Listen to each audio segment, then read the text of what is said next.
Hello, and thank you for joining us. Just 2 days after imposing 25% tariffs on imports from Canada and Mexico, President Trump is hitting the pause button. The president signed a series of executive orders Thursday granting exemptions for products that are compliant under the U.S. Mexico-Canada agreement. That's the trade deal President Trump negotiated during his first term as a replacement for the North American Free Trade Agreement known as NAFTA.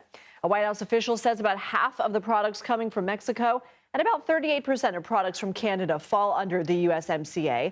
The exemptions last until April 2nd, at which point the president's broad reciprocal tariffs will take effect. Canada says retaliatory tariffs on $30 billion worth of goods will stay in effect, U.S. goods that is, but it will no longer impose a second round of tariffs on U.S. imports on $125 billion worth of goods. President Trump spoke about his overall tariff strategy at the White House Thursday, including concerns for many Americans that it could ultimately raise prices. This is something that we have to do. There'll always be a little short-term interruption. I don't think it's going to be big, but the countries and companies that have been ripping us aren't particularly happy with what I'm doing. But the United States will be very happy.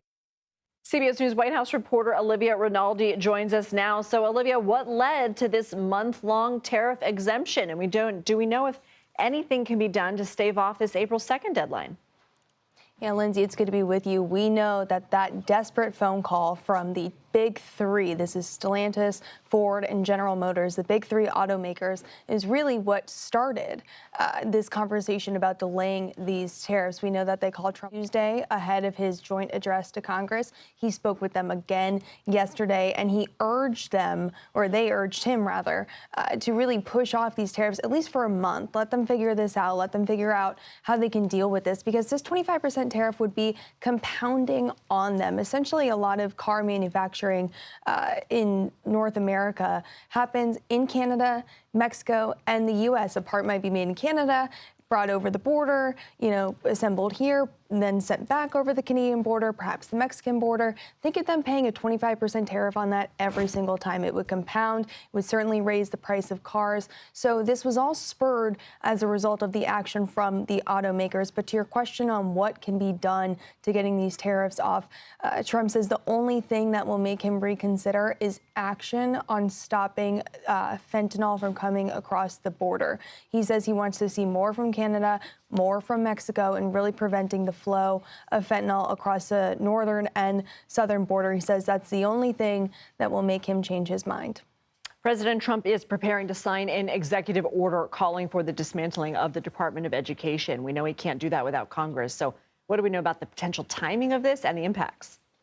Well, we do know that there is a draft of the order. CBS News was able to confirm that there's a draft order out. And Lindsay, this is something Trump has been talking about since the campaign trail, about dismantling the Department of Education. It's also something Republicans have been talking about since its inception back in 1980. This has been a target of theirs for a long time. So there is a draft of this order. There was speculation Trump might be signing it today. Caroline Leavitt, the White House press secretary, said that's not going to happen today.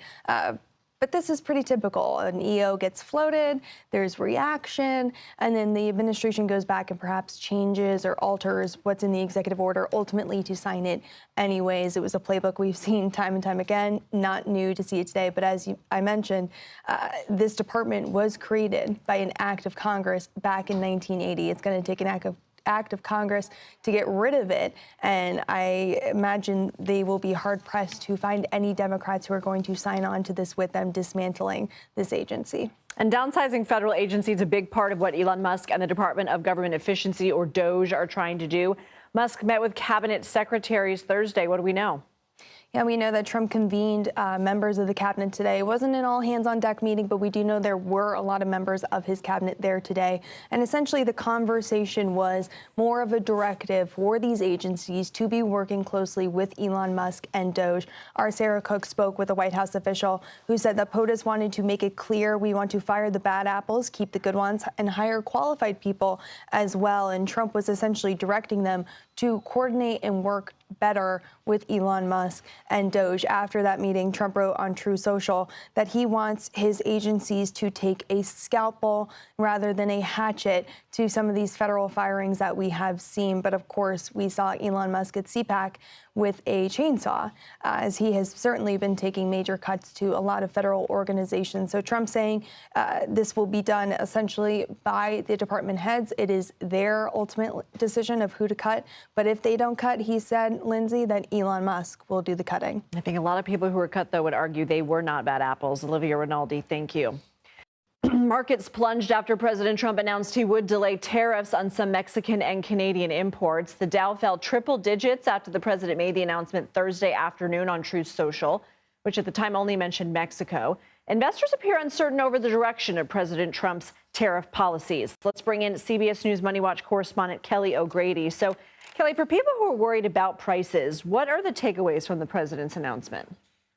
A lot of uncertainty, to be perfectly honest. I mean, I'm never someone that says go out and panic buy. OK, I'm very against that. But I do think that if there are purchases that you are thinking about making, like a car that is from one of those three automakers, this is a time to say, OK, maybe this is the time to pull the trigger. I do think also there is just this big question, which you saw reflected in the markets today, of when. Are we going to get this is it going to get pushed out further? Right.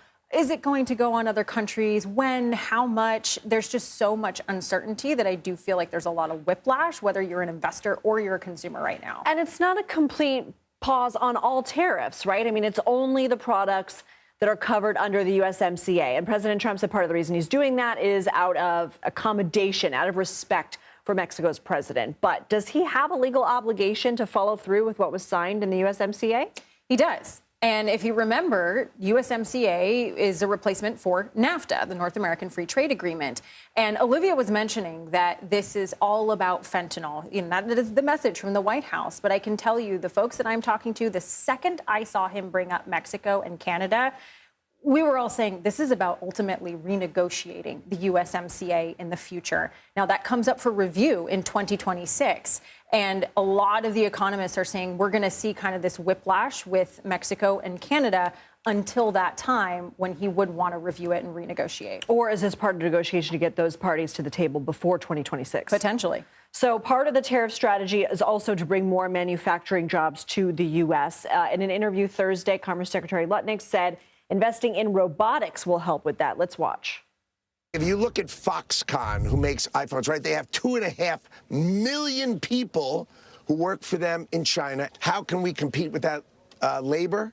The answer is robotics are going to do it better and cheaper. And the key to robotics is going to be American AI and American intuition and the American technology.